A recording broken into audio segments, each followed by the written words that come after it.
Greetings to all. I am Rakshita R. I am a computer science engineering student in East West Institute of Technology, Bangalore.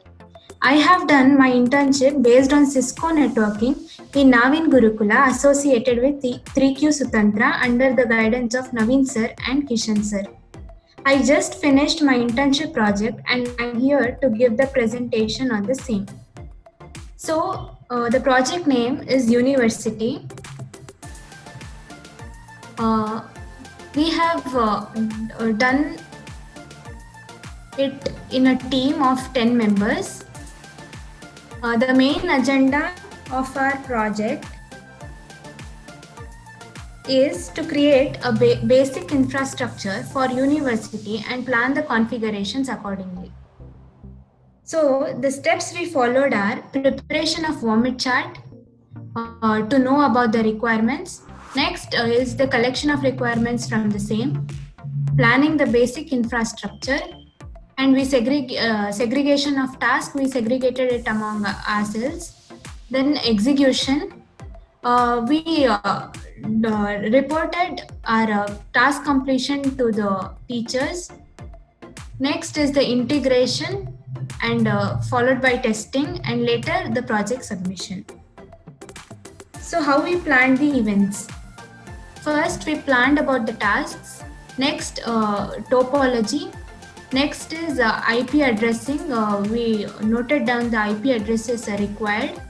Next is routing configuration, followed by switching configuration. Later was integration. Next was testing and later beta testing. Next, troubleshooting. And we reported on the completion of the task through Scrum board. Next is the device requirements. We have one internet service provider cloud. Inside that we have 4 different ISPs where 3 ISPs have 4 routers and 1 ISP has 2 routers. We have one data center and we have servers and we have done server configurations like HTTP, FTP, TFTP, email, AAA, syslog, NTP and DNS. We have one back office, one main branch, 4 sub branches, and we have IP phones, 1 per branch. We had 4 phases, 4 different phases for the completion of the task. In the first phase, we had created the ISP cloud, which is connected to 5 branches, 1 data center and 1 back office. The phase 2 was creation of data center and branches. Phase 3 was server configurations to the servers in the data center. Next, phase 4 was creation of back office and classification of department in branches. Thank you. Next is about, let's see our project.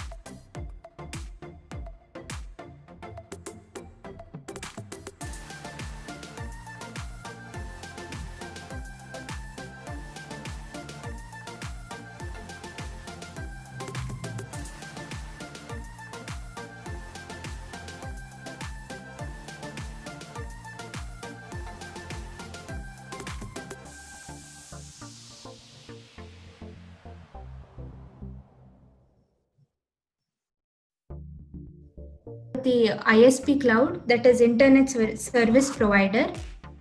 So basically internet service provider, that is the ISP, it is an organization that provides services for accessing, using or participating in the internet. Internet service providers can be organized in various forms such as commercial, community-owned, non-profit or otherwise privately owned.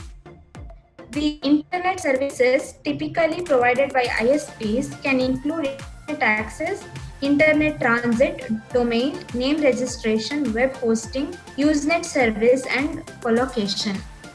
Herein, we have used ISP cloud mainly for the communication between the data centers and the branches and the back office. We have implemented many of the routing protocols. Inside the ISP, we have implemented Enhanced Interior Gateway Routing Protocol, that is EIGRP. What is EIGRP? EIGRP, it is an advanced distance vector routing protocol that is used on a computer network for automating routing decisions and configuration. The protocol was designed by Cisco Systems as a proprietary protocol available only on Cisco routers. So we can go to a router in the ISP cloud and type show running configuration. Enable mode and run show running configuration. Here we can see that we have created a host name protocol. We have assigned IP addresses for the router.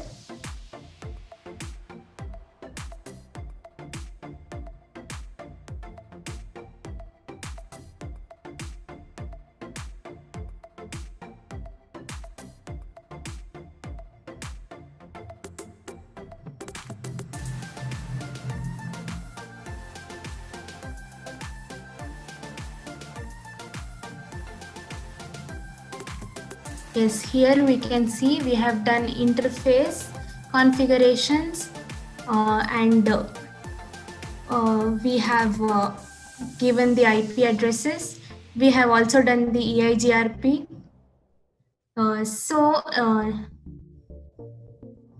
Yes, these are the running configurations. So next is our data center, university data center. So here we have done several server configurations. First, let's see about the file transfer protocol, that is the FTP. File transfer protocol, it works in a client server model where an FTP server and FTP client performs the file transfer operation. An FTP server is configured in the network and a specific file storage location is identified to become the shared storage. The FTP requires a TCP/IP network to function.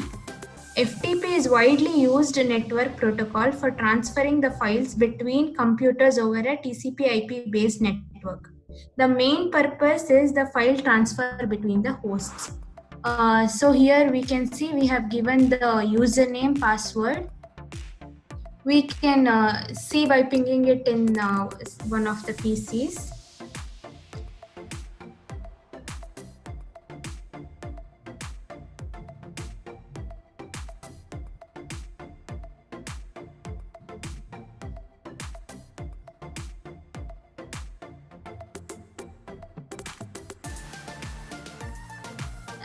Next is the TFTP, that is Trivial File Transfer Protocol. The Trivial File Transfer Protocol, TFTP for short, it is a very simple client-server protocol which manages the file transfers in computer networks. The TFTP's original specification was published in June 1981. The current standard was published in RFC 1350 in 1992. The TFTP server is used for simple file transfer, typically for boot loading remote devices. The TFTP file transfer is always based on a client request in which read or write access is required. So here we can see the TFTP. The next one is NTP. That is Network Time Protocol. So Network Time Protocol, it is an internet protocol used to synchronize the clocks of computers and network devices to reference time. How does NTP actually work?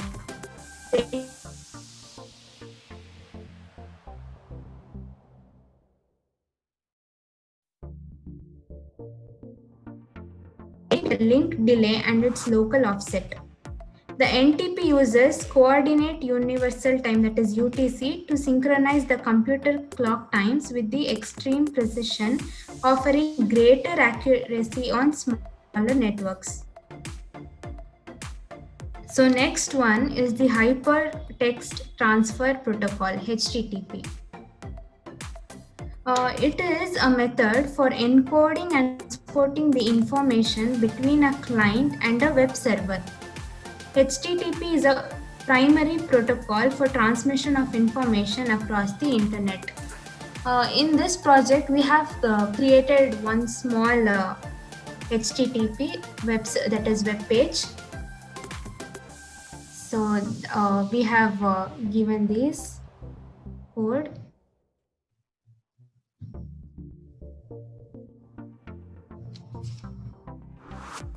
So these comes in HTTP. We can see the web page.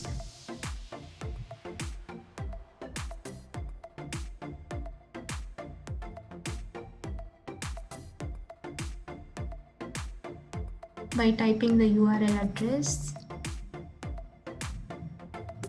index.html.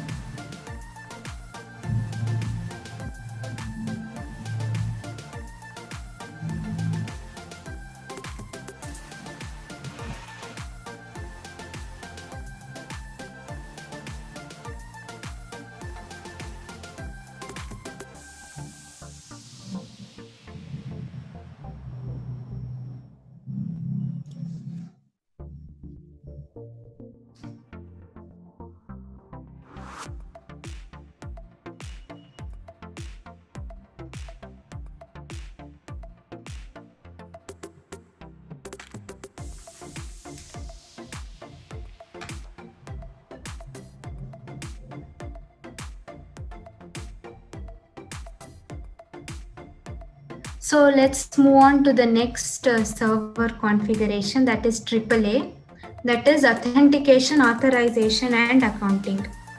So AAA keeps your network secure by making sure only the right users are authenticated, that those users have access only to the right network resources. There are two types, that is TechAccess and Radius. TechAccess is Terminal Access Controller Access Control System. It uses TCP port number 49, which makes it reliable. It is used for device administration. Next is the Radius, that is Remote Access Dial-in User Service. It uses UDP port number 1812 for authentication and authorization and 1813 for accounting. It is used for the network access. Here we can see the AAA which we have done. That is the Bangalore branch consists of the TechAccess, Bangalore branch consists of TechAccess, Mysore consists of Radius. Next one is the mail server. So what is mail server? Mail server is a server that handles and delivers email over a network, usually over the internet. A mail server can receive emails from client computers and deliver them to other mail servers. A mail server can also deliver emails to client computers.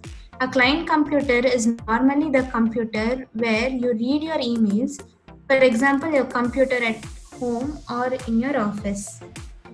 So in our project, we can go to any of the PC in the branches and we can give the address of the another PC of the another branch, and we can see that it is communicating. So next is the DNS server, that is domain name server. The DNS contains the databases of public IP addresses and their associated host names, and in most cases, servers to resolve or translate those names to addresses as required. It's easier to remember a domain or host name like AAA.com or DNS.com, that it is to remember the site's IP address numbers. So while accessing the website, we just need to type www.ftp.com or http.com. So these are the DNS, the addresses, website addresses. Next is our syslog. Syslog, it stands for System Logging Protocol, and it is a standard protocol that is used to send the system log or event messages to specific server called a syslog server. It is basically a message. It gives the security to that of the system. If you're having any error, it helps in the monitoring those errors. So here we see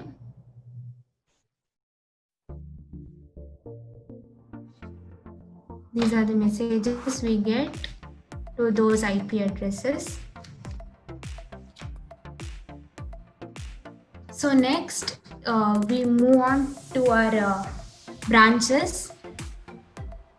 In our branch, we have one main branch, that is our university campus. It monitors all the sub-branches. Our sub-branches are Mangalore, Bangalore, Mysore and Belagavi. The university campus, it is used to communicate with the branches.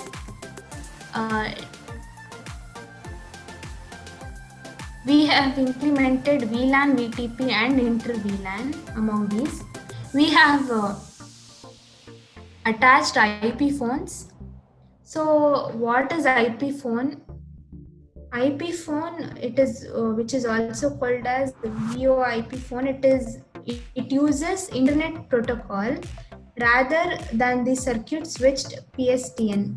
An IP phone connects through an Ethernet cable rather than a phone jack to the internet, where it connects to the IP address of either the voice over IP provider or the hosted PBX provider.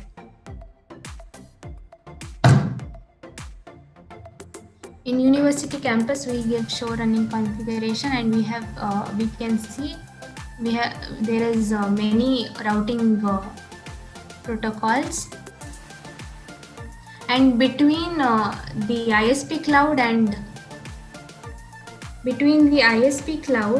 the branches, we have the border gateway protocol.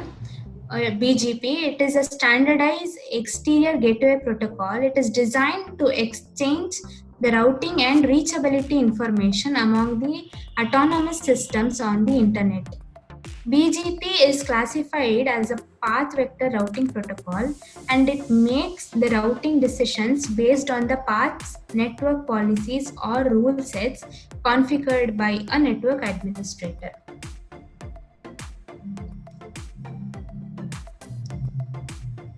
We can see we have done the DHCP configuration, the hostname configurations. What is a DHCP server?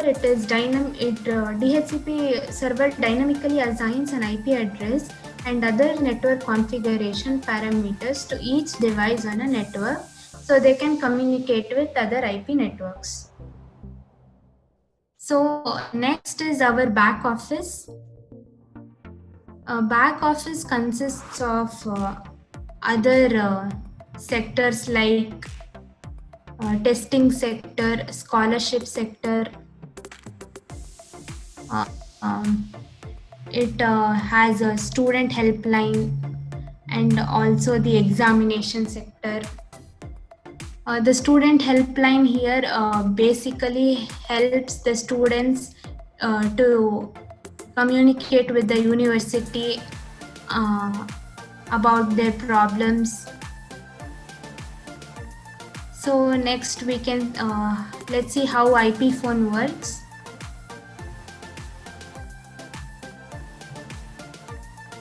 We go to one of the IP phones.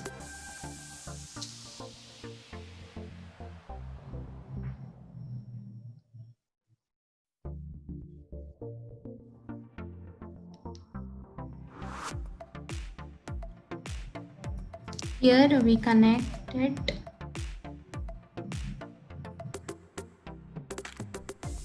Here we enter the number of another IP phone and it is ringing.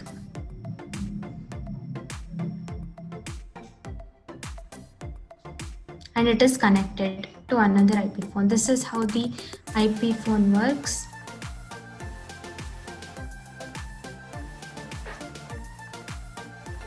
So both of the IP phones are connected.